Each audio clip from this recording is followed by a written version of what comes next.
नमस्कार, शाम के 5 बज चुके हैं। दंगल में आप सभी का स्वागत है। मैं हूं आपके साथ चित्रा त्रिपाठी। कोरोना की त्रासदी कम नहीं हो रही। आज फिर से 4 लाख से अधिक केस एक दिन में सामने आए हैं और मौत का आंकड़ा एक दिन में पहली बार 4000 से अधिक हो गया है। लेकिन इन हालातों में भी मुनाफाखोरी और कालाबाजारी के मामले लगातार सामने आ रहे हैं। जो दिल्ली ऑक्सीजन की किल्लत से कमी से जूझ रही है, वहां कल 500 से अधिक ऑक्सीजन कॉन्सेंट्रेटर्स बरामद किए गए थे। 20,000 रुपयों के कॉन्सेंट्रेटर 50 से 70,000 रुपए में बेचने का आरोप है। इस मामले में मैट्रिक्स सेल्युलर कंपनी और दिल्ली के खान मार्केट में रेस्टोरेंट चलाने वाला नवनीत कालरा आरोपों के घेरे में है। नवनीत कालरा के खिलाफ कई राज्यों में रेड डालने के बावजूद दिल्ली पुलिस उस तक अब तक पहुंच नहीं पाई है। तो मैट्रिक्स कंपनी के मालिक गगन दुग्गल के लंदन में मौजूद होने से उसके रोल को लेकर अभी कोई गंभीर जांच शुरू नहीं हुई है। हालांकि मैट्रिक्स का सीईओ पहले ही गिरफ्तार हुआ है, जबकि मैट्रिक्स कंपनी खुद को पाक साफ बताकर दिल्ली हाईकोर्ट में है। दिल्ली में ऑक्सीजन की कालाबाजारी के बीच ऑक्सीजन पर राजनीति भी जारी है। इसीलिए दंगल में आज सीधा सवाल पूछेंगे, ऑक्सीजन पर कालाबाजारी क्या सिस्टम की बीमारी? बहस शुरू करें उसके पहले यह रिपोर्ट देखिए।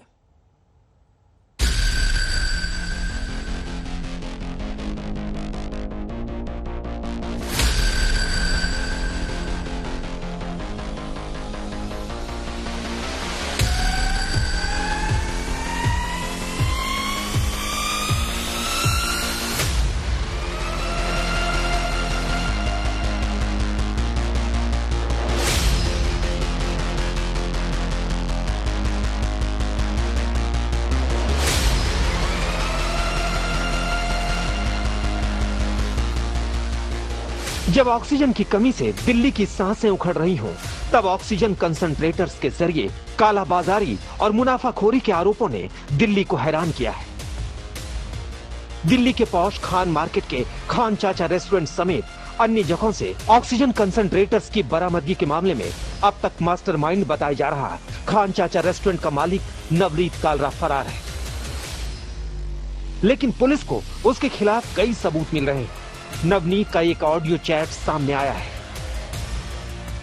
I have 2 lakh calls to attend, so I won't be able to answer each and everybody's personal questions. मैंने सारी डिटेल आपको सेल्फ एक्सप्लेनेटरी मैसेज में भेजी हुई है। कौन सा मॉडल है, क्या है, एक मशीन पर पर्सन मैं खान मार्केट वालों को दे सकता हूं उनके घर की यूज के लिए। और अगर किसी को भी चाहिए तो पेमेंट डिटेल्स मेरे पास मैक्सिमम 3 बजे तक भेज देंगे तो वो मशीन ब्लॉक होंगी। 3 बजे के बाद मेरी मशीन सारी खत्म हो रही है तो मैं खान मार्केट फ्रेंड्स को भी नहीं अलॉट कर पाऊंगा। So please hear this message. Oxygen concentrators को लेकर नवनीत कालरा का व्हाट्सएप चैट पहले ही सामने आ चुका है। कोरोना के कहर से कराह रही दिल्ली वालों को ऑक्सीजन कॉन्सेंट्रेटर की जरूरत थी और इसी का फायदा नवनीत कालरा उठा रहा था। आज तक के पास वो व्हाट्सएप चैट भी है जिसमें नवनीत कालरा लोगों से 20,000 रुपए के कॉन्सेंट्रेटर के 50 से 60 से 70,000 रुपए डिमांड कर रहा था। आज तक के पास वो वीडियो भी मौजूद है जिसमें खान मार्केट के खान चाचा रेस्टोरेंट के बाहर लोगों की लंबी कतारें लगी हुई हैं। लोग ऑक्सीजन कॉन्सेंट्रेटर के लिए लगातार नवनीत कालरा से गुहार लगा रहे थे और वो इसी बात का फायदा उठाकर गोरख धंधा कर रहा था।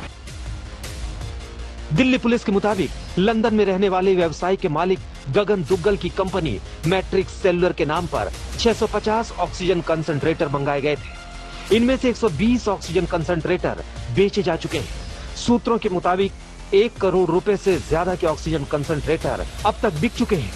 दिल्ली पुलिस को अंदेशा है कि नवनीत कालरा ने कई लोगों से बल्क में ऑक्सीजन कंसंट्रेटर की सप्लाई देने के लिए लाखों रुपए एडवांस भी लिए हैं। नवनीत कालरा की तलाश में दिल्ली समेत कई राज्यों में दिल्ली पुलिस ने रेड डाली है।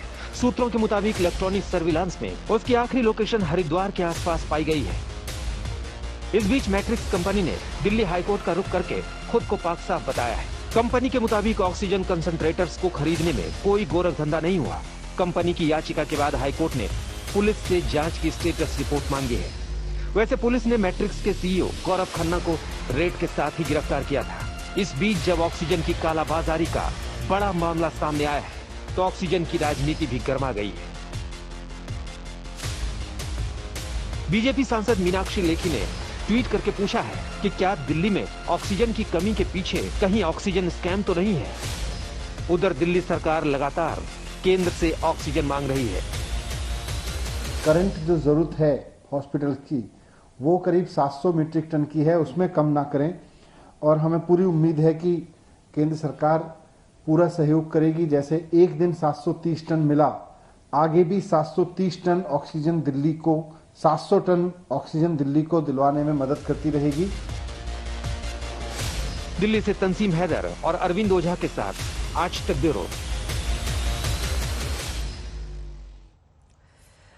नवनीत कालरा लगातार फरार है। पुलिस की तफ्तीश पूरे मामले में जारी है, लेकिन वो है कहां, अब तक इसके बारे में पुलिस के पास कोई सुराग नहीं है।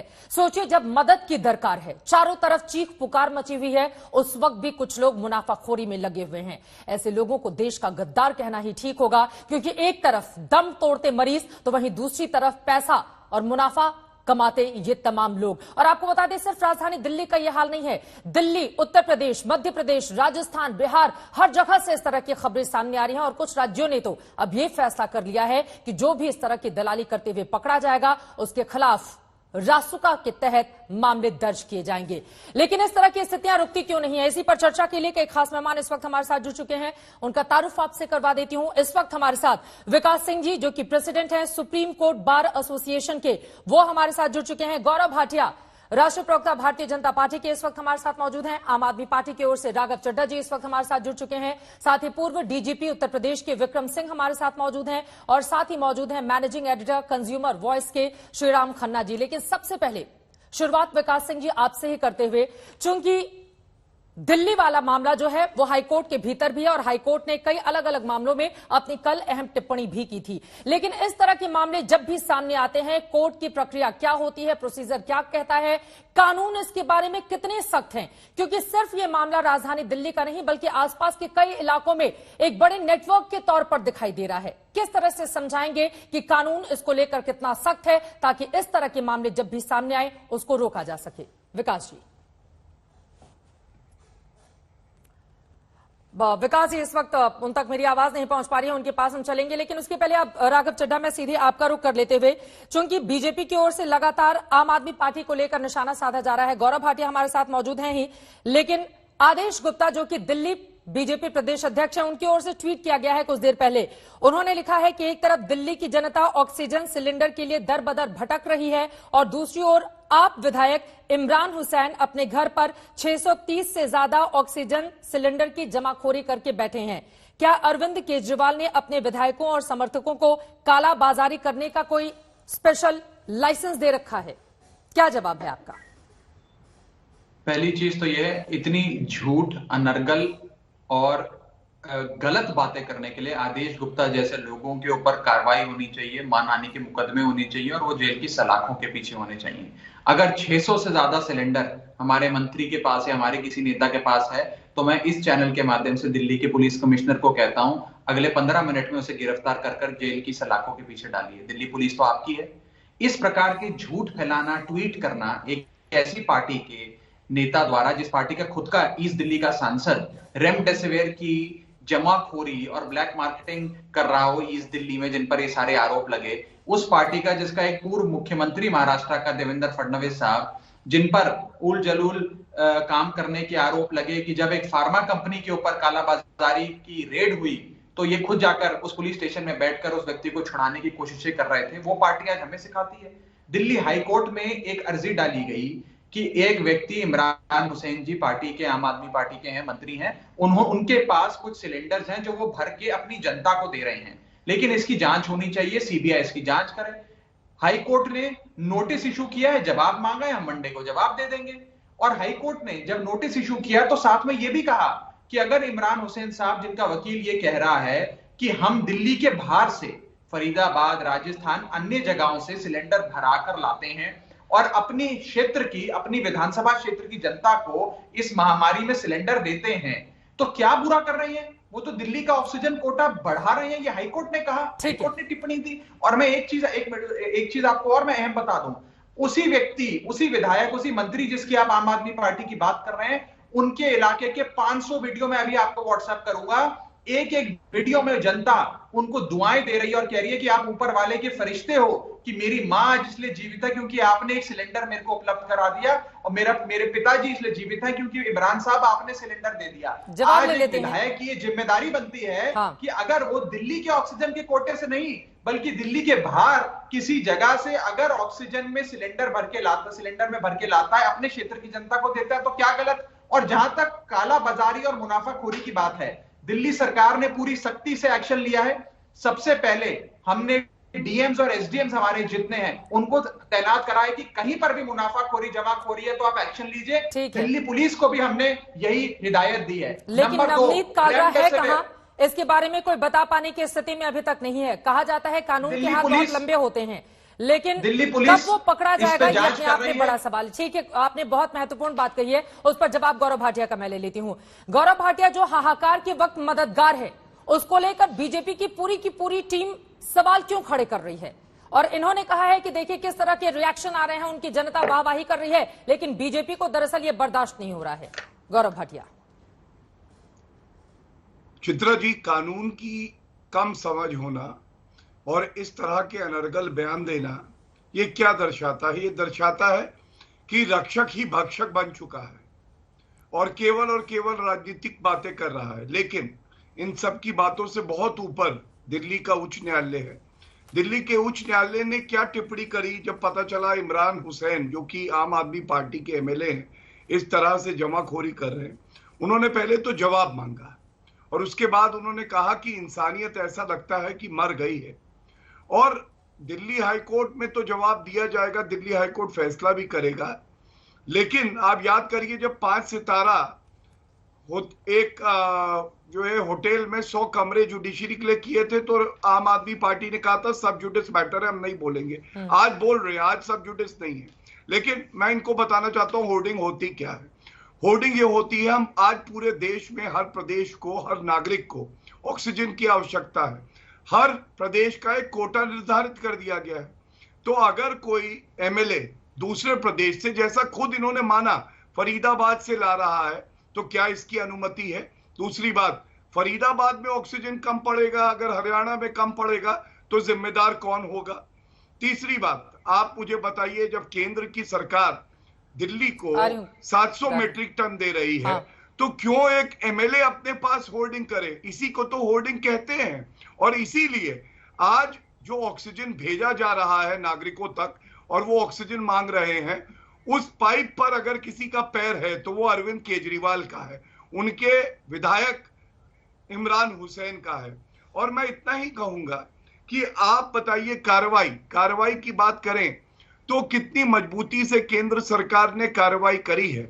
ये जो आपने नवनीत कालरा का भी उदाहरण दिया ना, कानून के हाथ बहुत लंबे हैं चित्रा जी, और एक सख्त संदेश जाना चाहिए कि इस वक्त कोई भी कालाबाजारी करेगा, वो आम आदमी पार्टी का एमएलए हो या कोई और व्यक्ति हो, कौन देगा? चित्रा जी, मैं अपनी बात पूरी कर लूं चित्रा जी। आप ही से ये सवाल है गौरव, मैं आ रही हूं राघव। मैं अपनी बात पूरी करना चाहूंगा, आप उसी का जवाब दे रहा था, आपने बीच में टोका। हाँ, आज ये जो नवनीत कालरा का मामला है, इसमें 4 गिरफ्तारी हुई है। दिल्ली पुलिस ने कई ऐसे लोगों को भी गिरफ्तार किया है जिनके पास से ऑक्सीजन सिलेंडर खाली और भरे पाए गए हैं। रेमडेसिविर के इंजेक्शन जिनके पास पाए गए हैं, उनकी भी गिरफ्तारी हुई है। और केवल आम आदमी पार्टी के एमएलए वाहवाही लूटने के लिए ये नहीं कर रहे। इंदौर का एक मामला सामने आया है, कांग्रेस पार्टी यहाँ नहीं है, उनके लीडर वहां गिरफ्तार हुए हैं, उनके पास भी जो ऑक्सीजन सिलेंडर्स होते हैं वो, और जो मीटर्स होते हैं उसमें लगाने वाले, वो पाए गए हैं, उसकी कालाबाजारी कर रहे थे। आज प्रश्न ये है कि क्या सरकारों को ये सुनिश्चित नहीं करना चाहिए कि सरकारी माध्यम से ही ऑक्सीजन अस्पतालों में जाए और नागरिकों तक जाए? ये जो इमरान हुसैन के पास 600 ऑक्सीजन सिलेंडर आए हैं, इस पे आम आदमी पार्टी ने क्या जवाब मांगा है? ठीक है, चलिए अब इस पर मैं जवाब ले लेती हूँ। आप लोगों ने विस्तार से अपनी बातें कह दी, अब मुझे लगता है कि थोड़ा क्रॉस क्वेश्चन भी आप लोगों से कर लिया जाए। राघव, आप जवाब दीजिए, लेकिन महत्वपूर्ण हो जाता है ना, गौरव ने जो सवाल उठाए हैं कि अगर हर एक अलग अलग राज्यों को अलॉट किए गए हैं, ऑक्सीजन का अलग अलग कोटा है, अगर कहीं से भी वो लेकर आते हैं और दूसरी जगह कम पड़ता है, तो इसकी जवाबदेही और जिम्मेदारी कौन लेगा? और अगर हम इकट्ठा करके लेते हैं, रखते हैं अपने घर में, तो उसका सीधा सा मतलब तो यही हुआ ना कि ये जमाखोरी की जा रही है। पहली बात तो ये है कि ये कोर्ट तय करेगा कि क्या उन्होंने गलत किया, क्या सही किया। कोर्ट का एक नोटिस इशू करने का मतलब ये नहीं होता है कि वो व्यक्ति दोषी करार गया है, नंबर 1। नंबर 2, मैं अंग्रेजी में 2 पंक्तियां पढ़ के सुना रहा हूं जो हाईकोर्ट ने कहा, इसे ध्यान से सुनिएगा Chitra ji. Suppose he is not getting it from refillers in Delhi, if he has an independent arrangement from some supplier in Rajasthan, Faridabad, etc., and he is helping people in his constituency, then you can have no grievance against him. Even gurdwaras in Delhi are doing it. He is not eating into the allocated source of Delhi. वो कह रहे हैं high court कि गुरुद्वारे भी दिल्ली के अंदर इसी प्रकार से जनता की सेवा कर रहे हैं।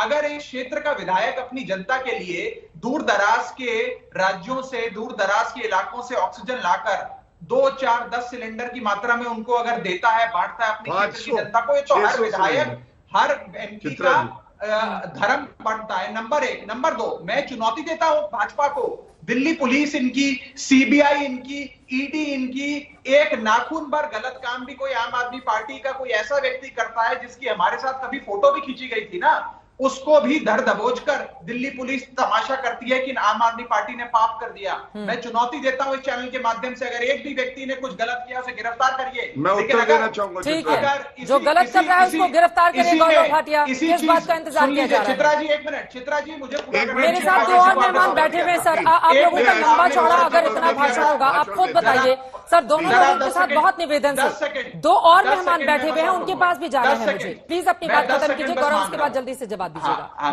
मैं खत्म कर रहा हूं। हाँ। मैं ये चाहता हूं कि आज दिल्ली के बारे में तो खूब चर्चा होती है, आपने कही, मैंने जवाब दिया बेबाकी से। जरा गुजरात, महाराष्ट्र के और कर्नाटक के भाजपा के नेता जिनके घरों पर वेंटिलेटर पाए गए, जिनके घरों पर रेमडेसिविर पाई गई, जो मुनाफाखोरी, कालाबाजारी करते लोगों की पैरवी करते पुलिस के सामने पाए गए, इंडिपेंडेंट इन्वेस्टिगेशन में हस्तक्षेप करते पाए गए, उनके क्या रिश्ते हैं भाजपा के नेता? महत्वपूर्ण सवाल है ये।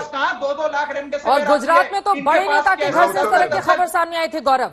वो सवाल कब पूछा जाएगा बीजेपी से? और नहीं, पहले का मामला है, पूछा जा चुका है, लेकिन आपने रेज किया है, दोबारा पूछ लेती हूँ। गौरव भाटिया जवाब दीजिए, जल्दी से जवाब दीजिए। 2 और मेहमान हमारे साथ बैठे हुए हैं जो इंतजार कर रहे हैं। आज बात जिम्मेदारी की हो रही है, कोर्ट में जवाब दिया जाएगा, कोर्ट बिल्कुल फैसला करेगा।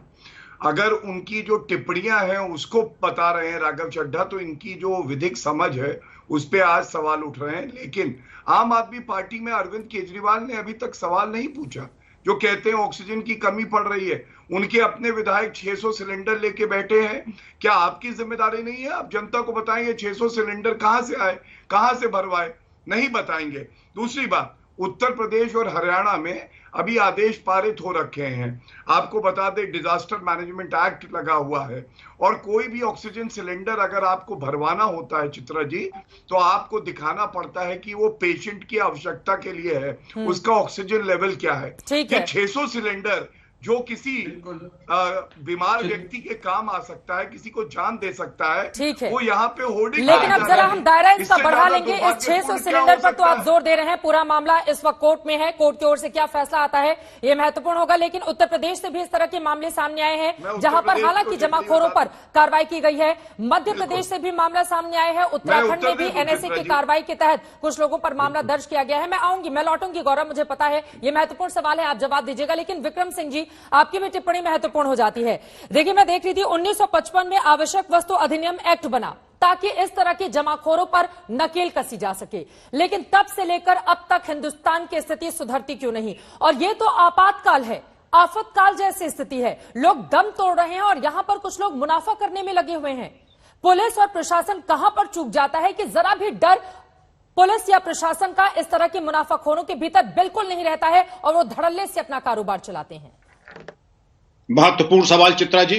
आपने एक एक्ट का नाम लिया, उसके बाद 1980 में बना था prevention of black marketing and maintenance of supply of essential commodities act 1980, disaster management act, epidemic diseases act, Indian penal code, Rasuka, gangster act. Act तो बहुत हैं, लेकिन ये हमारी पहली 10 प्राथमिकताओं में नहीं रहे हैं। इसीलिए चोरबाजारी और मानव रक्त पे फलने फूलने वाले इस तरीके के शातिर अपराधी जैसे नवनीत कालरा और गगन डुग्गल ऐसे लोग राक्षस उत्पन्न होते हैं। और राजनीतियों की बात करना मुझे शोभा नहीं देता है, वो बड़े ऊंचे पेडेस्टल पे हैं, लेकिन न किसी राजनीतिक दल के किसी नेता ने कोई गलती नहीं की। गलती दरअसल हमने की है, आपने की है, शर्मा जी ने की है, जो इस तरीके की राजनीतिक व्यवस्था में हम सांस ले रहे हैं, जिसमें कोई किसी को जिम्मेदारी नहीं है।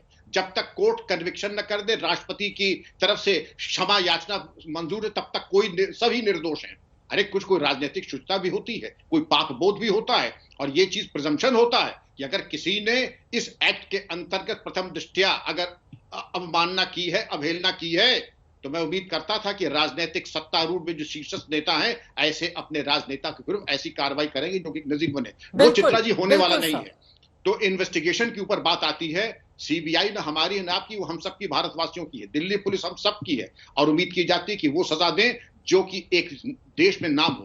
काश मैं आज डीजीपी होता या पुलिस कमिश्नर होता, मैं दावे से आपके चैनल पे कह रहा हूं, इन सभी अपराधियों की गाड़ी मैं ही पलटवा देता। चित्रा जी, ये बड़ी बात आपकी ओर से कही गई है, और मौजूदा जो देश की भावना है वो भी यही कहती है, क्योंकि एक तरफ तड़पते हुए परिजन, उनके मरीज, और दूसरी तरफ मुनाफाखोरी में लगे हुए ये तमाम लोग, जिनकी एक लंबी फहरिस्त है। और आपको ये भी बताते चले कि कई ऐसे राज्य हैं जिनकी ओर से रासुका के तहत अब कार्रवाई की जा रही है, और बहुत ज्यादा जरूरी भी हो जाता है। लेकिन दिल्ली में जो सबसे बड़ा जो गैंग का मुखिया बताया जा रहा है, नवदीप कालरा, अगर वही गिरफ्तार है, वो पकड़ में कब आएगा, ये भी बड़ा सवाल है। मैं चाहूंगी कि वो ग्राफिक जो इसके पहले हमने दिखाया था वो दिखाया जाए एक बार फिर से। किस तरह से कंपनी की ओर से दावा किया गया है कि नहीं, हमारे ऊपर जो आरोप लग रहे हैं वो पूरी तरह से गलत हैं ऑक्सीजन कंसंट्रेटर में। उसके साथ ही मैं सीधे सवाल लेकर श्रीराम खन्ना जी के पास जाऊंगी, जो कि मैनेजिंग एडिटर हैं कंज्यूमर वॉइस के।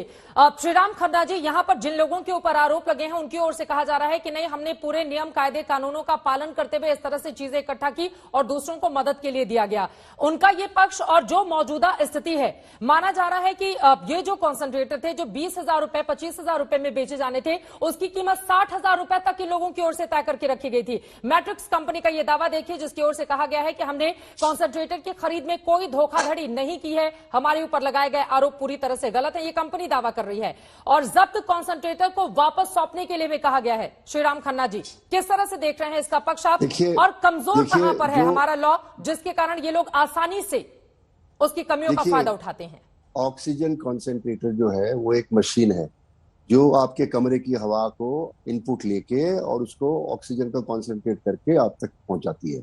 उसका लिक्विड ऑक्सीजन से, जिसका कोटा सेंट्रल गवर्नमेंट और सुप्रीम कोर्ट और हाई कोर्ट के माध्यम से तय हुआ है, वो दो अलग चीजें हैं जी। वो लिक्विड ऑक्सीजन है जो गैस में तब्दील करके वो सिलेंडर में भर के हॉस्पिटल को सप्लाई की जाती है।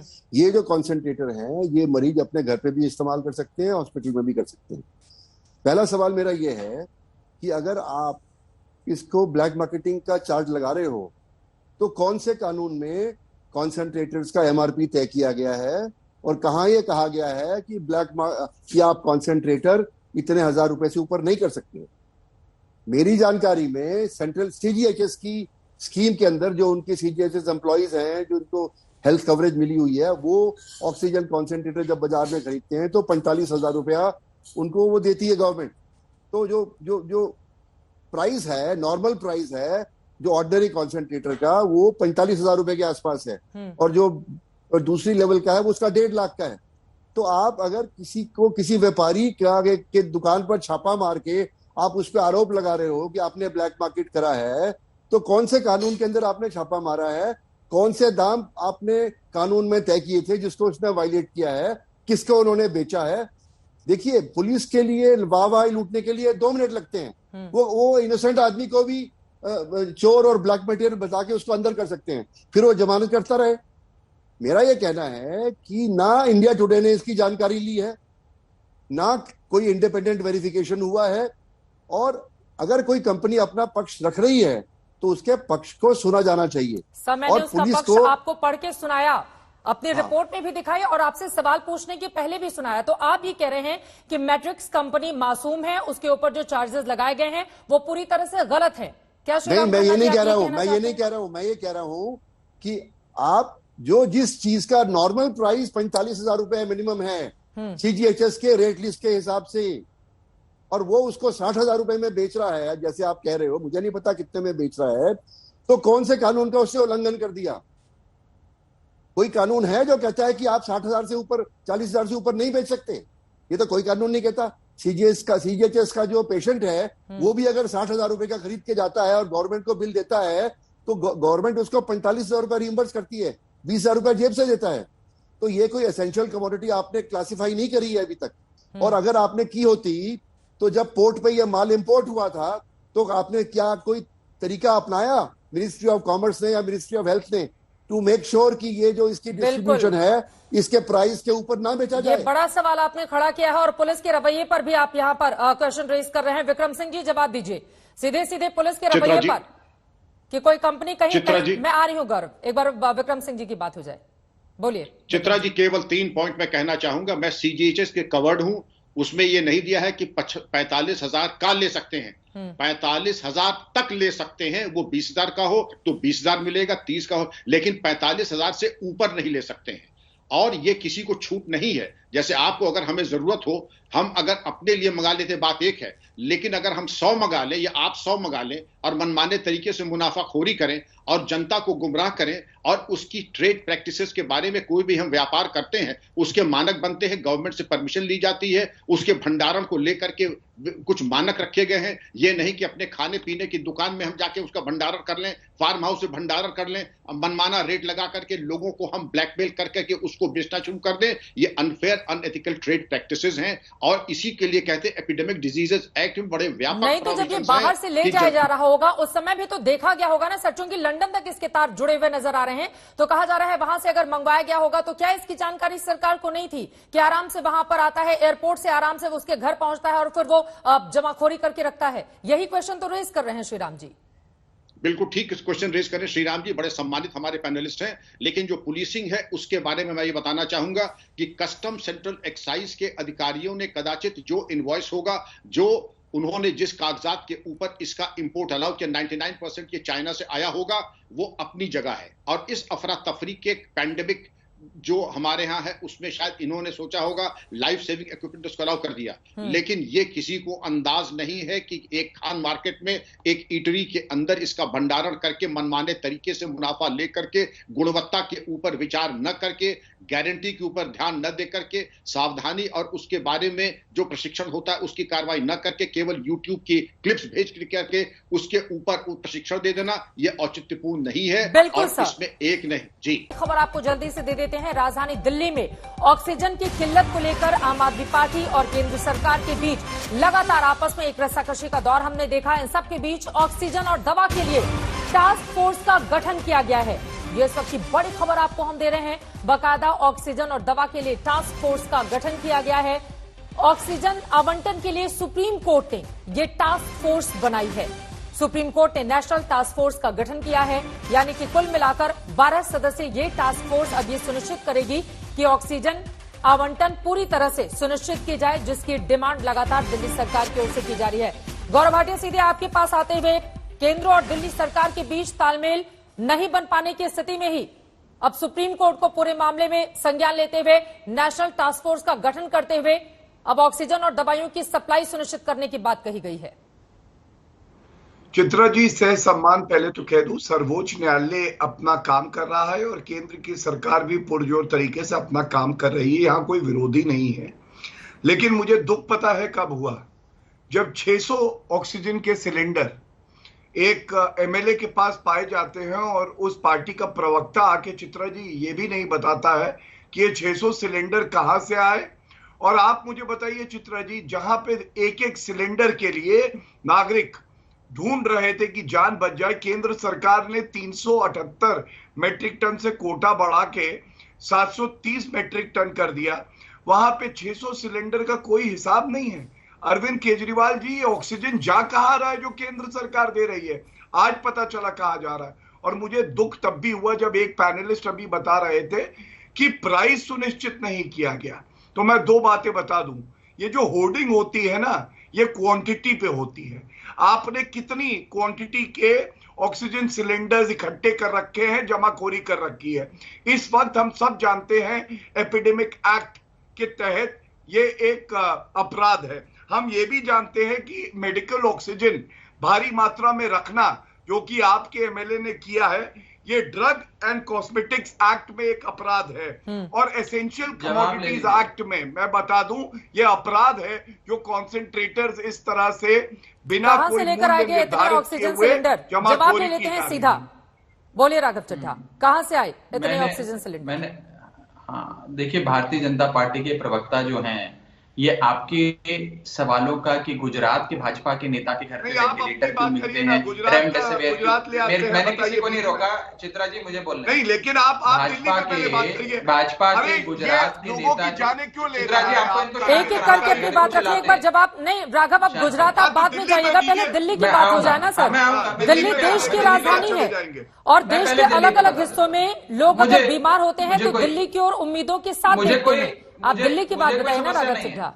हाँ, मैं बता देता हूँ, फिर मैं बीजेपी पर भी आऊंगा, उस पर भी बोलने का मौका दीजिए। बिल्कुल, पहली चीज तो ये है कि मैंने पहले ही इस बात का आपको खंडन किया और बोला कि 600 नहीं, मैं तो साफ कह रहा हूँ, आप अभी पुलिस बेचकर जांच कराइए, कितने सिलेंडर है, कितने सिलेंडर है बताइए, मेरे को बोलने दीजिए, कितने सिलेंडर, 600 सिलेंडर, पार्टी का एमएलए कितना झूठ आदेश गुप्ता और भाजपा, अरे झूठ छोड़िए, आप बताइए कितने सिलेंडर, मानहानि का मुकदमा होना चाहिए। इनसे पूछिए बार बार कितने वो सुन रहे हैं आपका सवाल, वो पूछ रहे हैं कितने सिलेंडर, आप ही बता दीजिए। 600 नहीं, 600 नहीं चाहिए, सुन लीजिए, दिल्ली पुलिस अभी जाए घर पे और जाकर चेक करे, 5 सिलेंडर को ये 500 सिलेंडर, 5 सिलेंडर को 600 सिलेंडर मामा आएगा उस दिन भाग में जाइएगा, आज पूछूंगा 5 सिलेंडर का है ना चैनल पे, जो समाजवादी पार्टी याद करिए, अभी दिल्ली हाईकोर्ट में हलफनामा देंगे, देखेंगे, ये नहीं बताएंगे आपको कि कैसे देवेंद्र फडणवीस कालाबाजारी के व्यक्तियों को बचा रहे थे,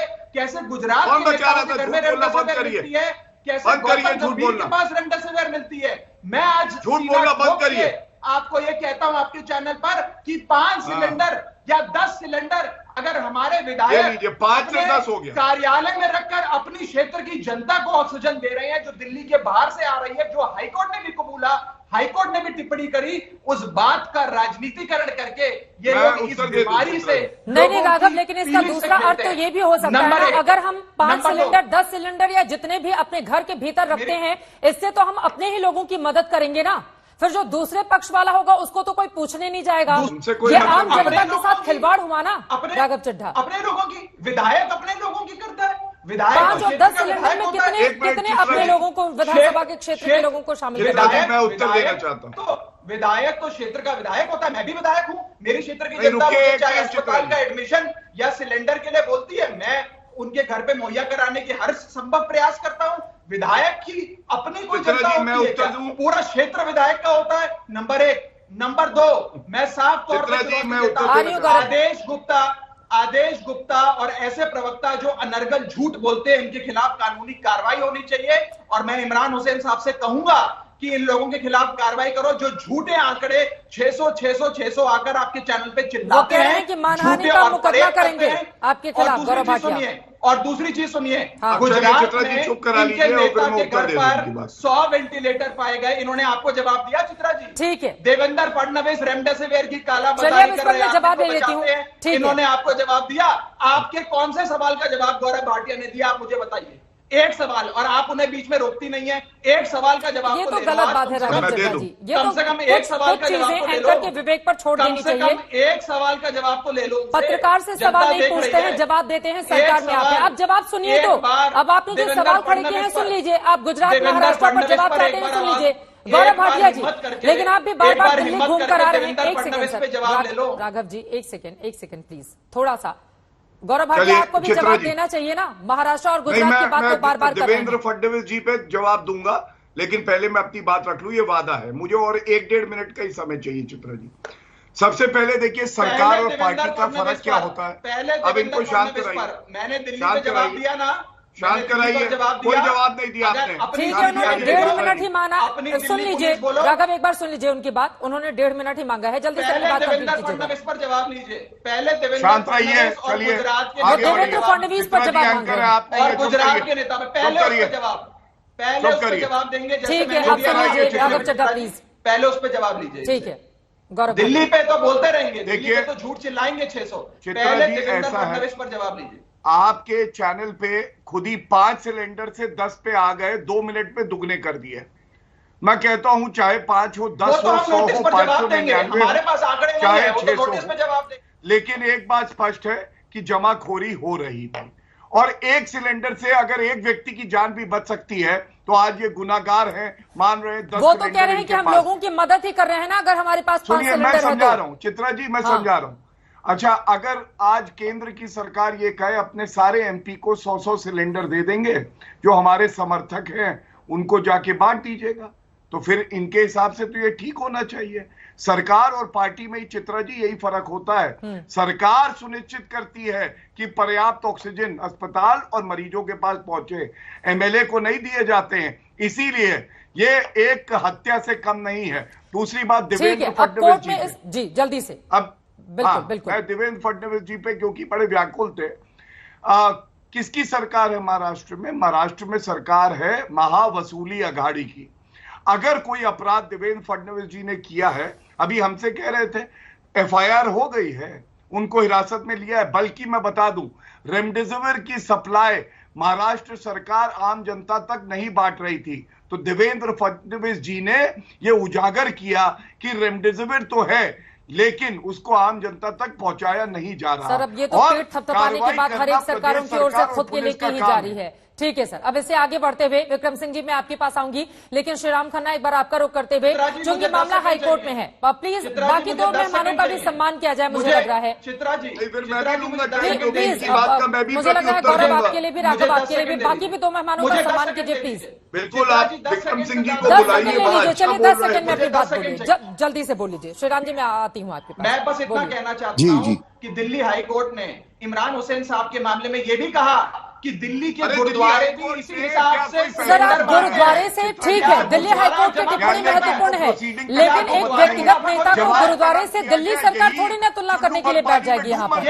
हाईकोर्ट के सर ये 4थी बार आप दिल्ली हाईकोर्ट और की टिप्पणी गुरुद्वारे के बारे में बता रहे हैं। ये मैंने भी पढ़ा है, हमारी जनता ने भी सुन लिया है सर, लेकिन सवाल बड़ा यह है ना कि अगर आपके घर के भीतर इस तरह के सिलेंडर होंगे तो सवाल पूछे जाएंगे ना। जो आम जनता मर रही है, जिसके पास सिलेंडर नहीं है सर, वो पलट के पूछेगी ना कि हमें मिल नहीं रहा है, आप अपने लोगों को दे रहे हो।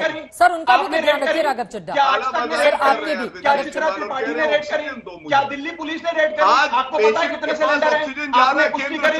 राघव चड्ढा आपने ही आंकड़े बताए हैं, वो 600 की बात कर रहे हैं, आपने 10 बता दिए। मैं तो आंकड़ों पर जा ही नहीं रही, मैं तो सिर्फ जमाखोरी पर हाईकोर्ट की टिप्पणी की बात कर रही हूँ। मैं तो हाईकोर्ट की टिप्पणी की बात कर रही हूँ कि अगर किसी भी नेता को हाईकोर्ट हाजिर रहने के लिए कहता है, उसने राघव चड्ढा को तो बुलाया नहीं है, ना ही उसने गौरव भाटिया को बुलाया है। अगर किसी भी नेता को बुलाया जा रहा है, ठीक है सर, अगर किसी भी नेता को बुलाया जा रहा है तो उस पर डिस्कशन डिबेट तो होगी ना। उनको क्लीन चिट तो जनता नहीं दे देगी, और खासतौर से वो जिन्होंने दम तोड़ा है अलग अलग अस्पतालों में।